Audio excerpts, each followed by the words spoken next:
प्यारे दोस्तों, रमजान इस्लाम का सबसे मुक़द्दस महीना माना जाता है, जिसमें दुनिया भर के मुसलमान अल्लाह की इबादत में मशगूल रहते हैं। ये महीना सिर्फ भूखे प्यासे रहने के लिए नहीं, बल्कि रूहानी पाकीज़गी, सब्र और सदाकत की आजमाइश के लिए होता है। हर साल जब रमजान का चांद नजर आता है तो मुसलमानों में एक नई रोशनी और जोश भर जाता है। लेकिन क्या आपने कभी गौर किया है कि इस साल हिंदुस्तान में 29 रोजे होंगे, जबकि सऊदी अरब में 30 रोजे क्यों होंगे? क्या यह सिर्फ फल्की हिसाब किताब का मामला है या इसके पीछे कोई और हिकमत छुपी हुई है? आइए इस राज को समझने की कोशिश करें। दोस्तों, अगर आपने अभी तक इस वीडियो को लाइक नहीं किया है तो अभी कर दें और हमारे चैनल को भी सब्सक्राइब करके शेयर जरूर कर दें। प्यारे दोस्तों, इस्लामी कैलेंडर, जिसे हिजरी कैलेंडर कहा जाता है, चांद के सफर पर मबनी होता है। यह 12 महीनों का होता है, लेकिन इसकी कुल मुद्दत ग्रेगोरियन कैलेंडर से तकरीबन 10 से 11 दिन कम होती है, क्योंकि इसका हर महीना चांद के चक्र पर मुनहसर करता है। एक हिलाली महीना तकरीबन 29.5 दिनों का होता है, इसलिए कोई भी इस्लामी महीना 29 या 30 दिनों का हो सकता है। रमजान और ईद की तारीखें चांद देखने पर मुनहसर होती हैं, इसलिए मुख्तलिफ मुल्कों में इनमें फ़र्क देखा जा सकता है। भारत और सऊदी अरब में चांद देखने में फ़र्क क्यों है? हिंदुस्तान और सऊदी अरब की मौका अलग अलग है।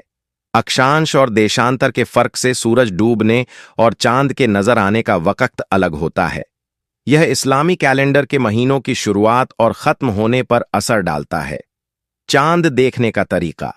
सऊदी अरब में चांद देखने की अमलियात बहुत साइंटिफिक और सटीक होती है। वहां इस्लामी आलिम, माहिर फल्की और सरकारी इदारे मिलकर फैसला करते हैं।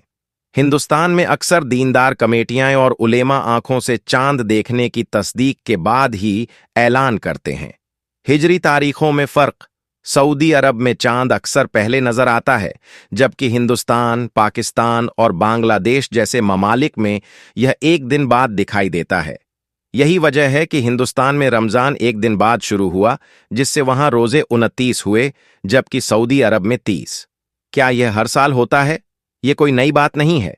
अक्सर हिंदुस्तान और सऊदी अरब में रमजान और ईद की तारीखों में फ़र्क देखा जाता है। कभी कभी दोनों ममालिक में एक ही दिन ईद मनाई जाती है, तो कभी 1-2 दिन का फ़र्क हो जाता है। यह पूरी तरह से चांद के देखने की हालत और उसकी तस्दीक के तरीके पर मुनहसर करता है। रमजान सिर्फ एक इबादत नहीं, बल्कि यह नफ्स पर काबू पाने, सब्र और अल्लाह के करीब जाने का एक जरिया भी है। इस महीने में मुसलमान न सिर्फ रोज़ा रखते हैं, बल्कि कुरान की तिलावत, नमाज और सदका खैरात में भी आगे बढ़कर हिस्सा लेते हैं। यह महीना इंसान को अपनी ख्वाहिशात और दुनिया की लत से ऊपर उठकर अल्लाह की राह पर चलने की सीख देता है। क्या यह सिर्फ फल्की हिसाब का मामला है या इसके पीछे कोई और गहरी हिकमत छुपी हुई है? दीन की रोशनी में देखें तो रमजान एक आजमाइश का महीना है, जिसमें इंसान को सब्र और सहनशीलता की कुव्वत हासिल करनी होती है। कहीं यह अल्लाह का पैगाम तो नहीं कि हमें सिर्फ तारीखों और वक़्त के झगड़े में न पड़कर रमजान की असल रूह को समझना चाहिए? क्या यह फ़र्क हमें यह नहीं सिखाता कि दुनिया में एकता के साथ साथ मुख्तलिफी भी जरूरी है? रोजे के साइंटिफिक फायदे। रोजे के दौरान इंसान को भले ही भूखा प्यासा रहना पड़ता है, लेकिन इसका जिस्म और दिमाग पर गहरा मुसब्बत असर पड़ता है।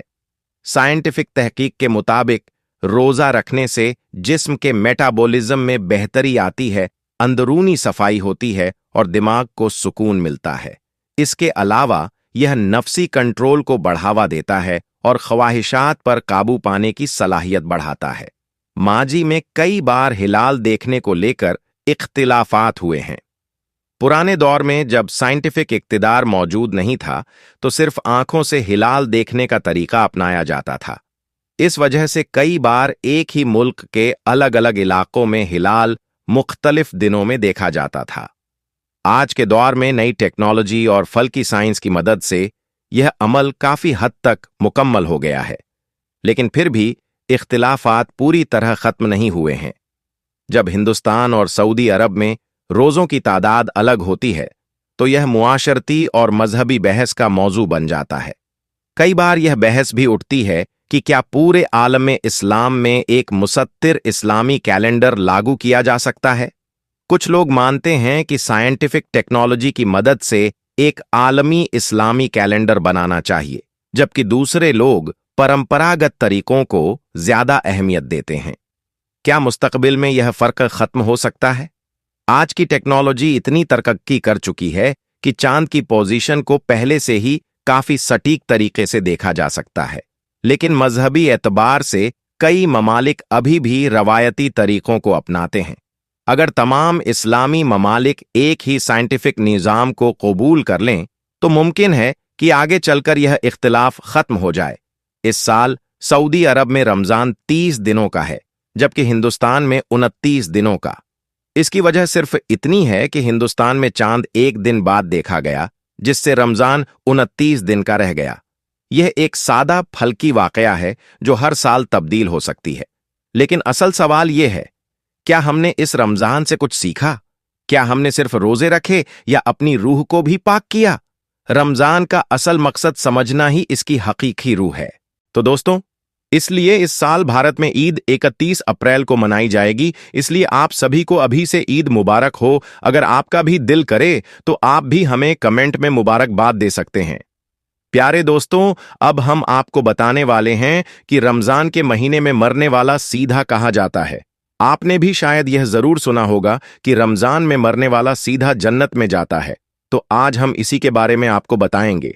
साथ साथ हम आपको बताने वाले हैं कि जिन घरों में रात के खाने के बर्तन नहीं धोए जाते, उन घरों में क्या होता है, उन घरों में कौन सी परेशानियां आती हैं, इसके बारे में हजरत अली ने क्या फरमाया।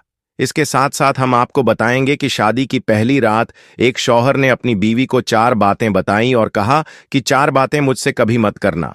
तो दोस्तों, वह 4 बातें कौन सी थीं, ये भी आपको बताया जाएगा। और ये सब के साथ साथ हम आपको बताएंगे कि हजरत अली ने फरमाया, खाना खाने वक्त एक गलती मत करना। ये सब कुछ हम आपको बताने वाले हैं। बस आप इस वीडियो को आखिर तक जरूर देखें।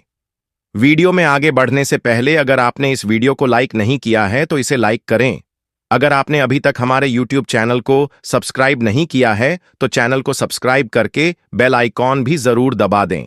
तो चलिए दोस्तों, शुरू करते हैं। दोस्तों, अक्सर लोगों के जहन में एक सवाल आता है कि क्या रमजान में मरने वाला सीधा जन्नत में जाता है और उसे अजाब कब्र नहीं होता?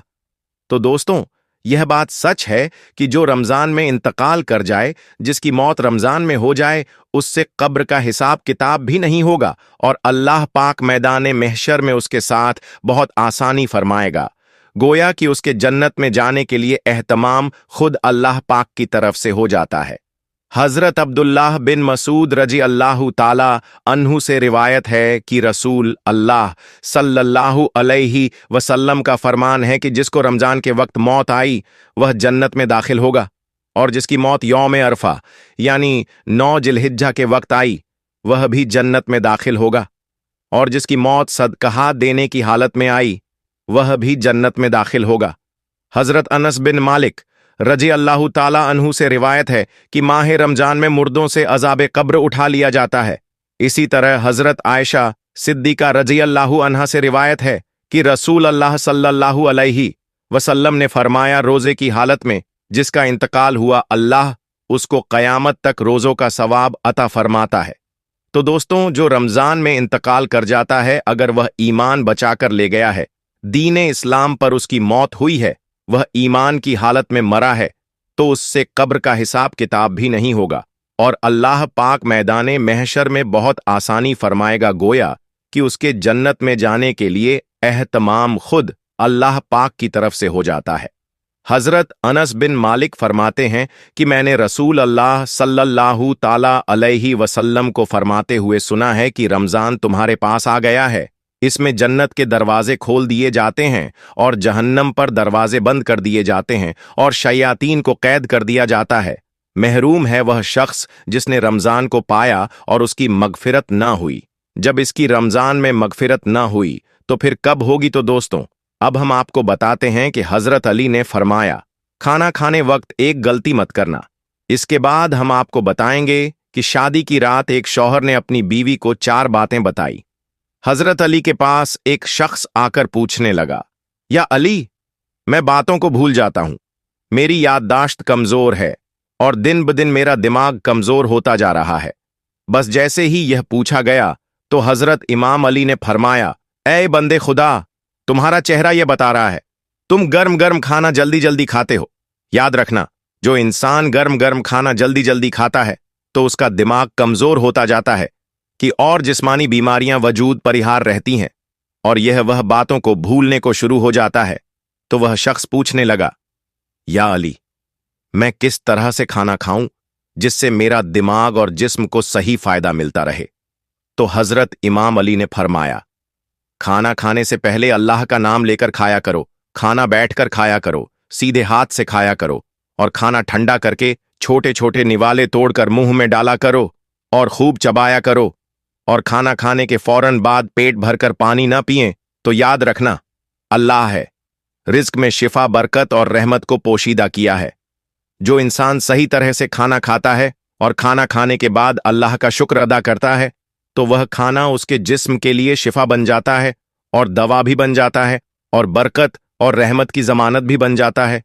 तो दोस्तों, अब हम आपको बताते हैं कि शादी की पहली रात शौहर ने अपनी बीवी को 4 बातें बताईं। एक शौहर ने पहली ही मुलाकात में अपनी बीवी को यह नसीहत की कि मेरी जिंदगी में आए हो तो इन 4 बातों का ख्याल हमेशा रखना। नंबर 1, मुझे आपसे मोहब्बत है, इसीलिए मैंने आपसे शादी की। अगर तुम मुझे पसंद नहीं होती तो मैं निकाह के जरिए तुम्हें अपने घर में नहीं लाता, और मैं एक इंसान हूं, फरिश्ता नहीं। अगर मुझसे कभी कोई गलती हो जाए तो सब्र कर लेना और छोटी मोटी बातों को नजरअंदाज कर देना। नंबर 2, मुझे ढोल की तरह ना बजाना। बीवी ने पूछा, इसका क्या मतलब है? शौहर ने कहा कि अगर मैं गुस्से में हूं तो मुझे उस वक्त कोई जवाब नहीं देना। तो दोस्तों, अगर मर्द गुस्से में हो और औरत नजरअंदाज कर जाए, या फिर औरत गुस्से में हो तो शौहर भी नजरअंदाज कर जाए, तो यही बेहतर है। दोनों का एक वक्त में गुस्सा करना ऐसा है जैसे एक रस्सी को दोनों तरफ से खींचना है, क्योंकि रस्सी को दोनों तरफ से खींचा जाए तो रस्सी टूट जाएगी, और अगर एक तरफ से रस्सी को ढीला छोड़ दिया जाए तो रस्सी नहीं टूटेगी। नंबर 3, मुझसे रात की हर बातें करना, लेकिन लोगों के गिले शिकवे शिकायतें कभी नहीं करना। और नंबर 4, दिल एक है, या तो इसमें मोहब्बत रह सकती है या तो नफरत। एक वक्त में दोनों चीजें दिल में नहीं रह सकती। अगर जिंदगी में मेरी कभी कोई बात बुरी लगे तो उसे दिल में नहीं रखना। तो दोस्तों, अब हम आपको बताते हैं कि जिन घरों में रात के खाने के बर्तन नहीं धोए जाते, उन घरों में क्या होता है, इसके बारे में हजरत अली ने क्या फरमाया है। एक मर्तबा हजरत अली की खिदमत में एक औरत हाजिर होकर कहने लगी, या अली, आखिर मेरी कौन सी आदत है जिसकी वजह से मेरे घर में परेशानियां खत्म ही नहीं होती हैं? तो हजरत अली ने फरमाया, ऐ औरत, तेरी एक आदत ने तुझे परेशान करके रखा है। तो वह औरत कहने लगी, या अली, कौन सी आदत? हजरत अली ने फरमाया, तुम रात को सोने से पहले खाने के बर्तन ऐसे ही छोड़ देती हो। याद रखना, जो इंसान खाने के बर्तन साफ किए बगैर रात को ऐसे ही छोड़ देते हैं तो शैतानी जिन मैले बर्तनों की महक को सूंघते हुए उस घर तक पहुंचते हैं, और यूं उस घर के लोग आपस में लड़ने झगड़ने लगते हैं और घर का सुकून और बरकत खत्म हो जाती है। ऐ औरत, अपने रात के बर्तन खाने के बाद धो लिया करो। अल्लाह के करम से शैतानी जिन तुम्हारे घर से दूर रहेंगे और हर परेशानी तुम्हारी जिंदगी से खत्म हो जाएगी। प्यारे दोस्तों, आज की इस वीडियो में हम आपको 3 ऐसी औरतों के बारे में बताने वाले हैं जिनका रमजान के महीने में रोजा रखना हराम है, यानी कि तीनों औरतों को रोजा रखने की मनाही है। यह 3 औरतें किसी भी हाल में रमजान के महीने में रोजा नहीं रख सकती। अगर इनमें से किसी औरत ने रोजा रख लिया तो याद रखें, ऐसी औरत का रोजा कभी नहीं होगा। और साथ में हम आपको बताएंगे औरतों के बारे में कुछ ऐसी बातें भी जिनको जानना आप सभी के लिए बहुत ही जरूरी है। इसीलिए आज का हमारा यह वीडियो आप सभी के लिए बहुत ही खास है। इसको आप आखिर तक जरूर देखें और मेहरबानी करके इस वीडियो को शेयर कर दें ताकि रमजान के महीने में यह वीडियो ज्यादा से ज्यादा देखा जाए, ज्यादा मुसलमानों के पास पहुंच जाए। प्यारे दोस्तों, हवास और अक्ल होना तो जो अपने होश हवास में हो, यानी कि जो पागल और दीवाना ना हो, ऐसे तमाम मुसलमान औरत और मर्द पर रमजान के रोजे फर्ज है। अब इसके अलावा रोजे की फर्जियत अदा करने की 2 शर्तें हैं। पहले सेहतमंद और तंदुरुस्त होना, और दूसरी मौत की बीमारी। आदमी अपनी बीमारी की हालत में और मुसाफिर अपने सफर की हालत में रोजा छोड़ सकता है, यानी कि इन लोगों को रमजान के महीने में रोजा छोड़ने की इजाजत है। मगर याद रखें, अगर ऐसे लोग रमजान के महीने में रोजा रखना चाहे तो रख सकते हैं, इनका रोजा काबुल हो जाएगा। लेकिन अगर ना रखें तो इनका कोई गुनाह भी नहीं होगा, ये बाद में इन रोजों की कज़ा कर सकते हैं। लेकिन यह 3 औरतें ऐसी हैं जिनका रमजान के महीने में रोजा रखना हराम है, यानी कि इन 3 औरतों का रोजा रखना जायज नहीं है। अगर इन औरतों ने रमजान के महीने में रोजा रख लिया तो इनका रोज तो किसी भी हाल में नहीं होगा, बल्कि इनको अल्लाह की तरफ से अजाब होगा। दोस्तों, सबसे पहली औरत वह है जो हेज की हालात में हो, यानी कि जिसके पीरियड चल रहे हो। ऐसी औरत का रोजा रखना जायज नहीं है, रमजान के महीने में रोजा नहीं रख सकती है। रोजा रखना और नमाज पढ़ना हराम और नाजायज है। मगर ऐसी औरतें याद रखें, इस वजह से जो रोजे आपके छूट गए वो आपको चाहिए कि आप उन छोड़े हुए रोजों को बाद में अदा करें, यानी कि जब आप पाक और साफ हो जाएं तो छोड़े हुए रोजों को बाद में पूरा करें। लेकिन हेज वाली औरत को चाहिए कि वो रमजान के महीने में भूल कर भी रोज ना रखें। इसके अलावा किसी औरत ने शहरी करके रोजा रख लिया हो, मगर बाद में उसको दिन में ऐसा हुआ, यानी कि उसके पीरियड शुरू हो गए हैं, तो याद रखें, ऐसी औरत का भी रोजा नहीं होगा। उसको चाहिए कि बाद में वो जब पाक और साफ हो जाए तो उसकी वो कज़ा करें, यानी कि उस रोजे को वो बाद में पूरा करें। लेकिन ऐसी औरत रमजान के महीने में इस बात का जरूर ध्यान रखें कि उसका रोज ना होने का एहसास किसी को भी ना होने पाए, यानी कि वो किसी के सामने ये जाहिर ना करे कि वो रोजे की हालत में नहीं है। यानी कि ऐसी औरतें रमजान के महीने में किसी के सामने ना खाएं पिएं। हेज वाली औरत को चाहिए कि वो रमजान के महीने में छुपकर खाना पानी करे। नंबर 2, नफास वाली औरत। दोस्तों, दूसरी औरत वो है जो नफास की हालात में हो। ऐसी औरत का भी रमजान के महीने में रोजा रखना हराम और नाजायज है। अब कुछ भाई पूछेंगे कि नफास क्या होता है, तो हम आपको बता दें कि औरत के बच्चा जनने के बाद में आगे के मुकाम से जो खून निकलता है उसको नफास कहते हैं। याद रखें, जो औरत नफास की हालत में है, ऐसी औरतों को भी रमजान के महीने में रोजा रखने की मनाही है, यानी कि ऐसी औरतें भी रोजा नहीं रख सकती। अगर किसी औरत ने नफास की हालत में रोजा रख लिया तो याद रखें, ऐसी औरत का भी रोजा नहीं होगा। इसीलिए नफास वाली औरत को भी चाहिए कि वो रमजान के महीने में भूल कर भी रोजा ना रखें, आपका रोजा पूरा नहीं होगा। लेकिन ऐसी औरतों को भी चाहिए कि जब वो पाक और साफ हो जाएं तो छोड़े हुए रोजों को अदा करें, यानी कि वो इन रोजों को बाद में पूरा करें। अगर किसी औरत ने रमजान के महीने में रोजा रख लिया और फिर उसको दिन में एहसास हुआ कि उसको हेज शुरू हो गया है, या फिर उसको बच्चे की विलादत हो गई है जिसकी वजह से उसको नफास हो गया है, तो याद रखें, ऐसी औरत का वो रोजा नहीं होगा, उसको बाद में उसकी कज़ा करनी होगी। दोस्तों, याद रखें, इस्लाम एक पाक और साफ मजहब है। इसी वजह से नमाज और रोजा के लिए इंसान का पाक और साफ होना जरूरी है, और यही वजह है कि इस्लाम ऐसी हालत में रोजा रखने को हराम दिया है, यानी कि नाजायज करार दिया है। नंबर 3, हामिला औरत, यानी कि प्रेग्नेंट औरत। दोस्तों, तीसरी औरत है हामिला, यानी कि प्रेग्नेंट औरत जो पेट से हो। याद रखें, ऐसी औरतों को रमजान के महीने में रोजा रखना हराम तो नहीं है, ऐसी औरतों को रोजा रखने की मनाही तो नहीं है, लेकिन ऐसी औरतों को छूट जरूर है। यानी कि हामिला वाली औरत, अपने बच्चे को दूध पिलाने वाली औरत को अगर अपने रोजे की वजह से अपनी या अपने बच्चे की जान जाने का खतरा हो तो ऐसी औरत को इजाजत है कि वो रोजा ना रखे, यानी कि ऐसी सूरत में औरतों को रोजा ना रखना की छूट है। अगर ऐसी औरतें रमजान के महीने में रोजा नहीं रखती हैं तो इन पर कोई गुनाह नहीं होगा, लेकिन ऐसी औरतों को भी चाहिए कि वह बाद में इन छोड़े हुए रोजों की कज़ा करें, यानी कि बाद में इन रोजों को पूरा करें। लेकिन यहां पर आप इस बात का जरूर ध्यान रखें कि हामिला औरतें यह हेज और नफास वाली औरतों की तरह ऐसा हुक्म नहीं है कि वो रोजा रख ही नहीं सकती। हामिला औरतों को रोजा रखना हराम और नाजायज नहीं है। ऐसी औरतें अगर चाहे तो वह रमजान के महीने में रोजा रख भी सकती है और नमाज भी पढ़ सकती है, इनका नमाज और रोजा हो जाएगा।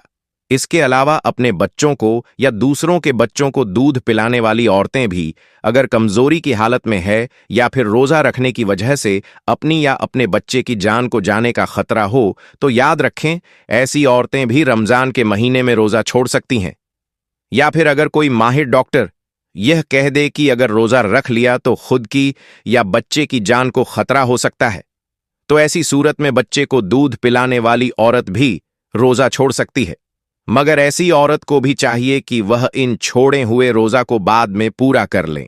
अब दोस्तों, आपको बताते हैं कि औरतों को यह रोजा रखना और ना रखना के लिए क्या क्या शर्तें हैं, यानी कि ऐसी कौन सी औरतें हैं जिनको रमजान के महीने में रोजा रखने की इजाजत है और ऐसी कौन सी औरतें हैं जिनका रोजा रखना हराम है।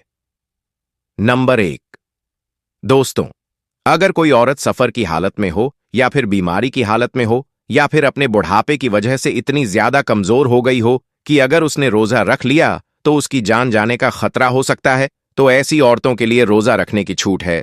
मगर ऐसी औरतें को चाहिए कि वो बाद में सेहतमंद और तंदुरुस्त होने के बाद वो उन छोड़े हुए रोजा को कज़ा करें, और अगर बाद में वह फिर दोबारा सेहतमंद ना हो सकी तो उसे चाहिए कि वो इन छोड़े हुए रोजा का कफ़ारा अदा करें।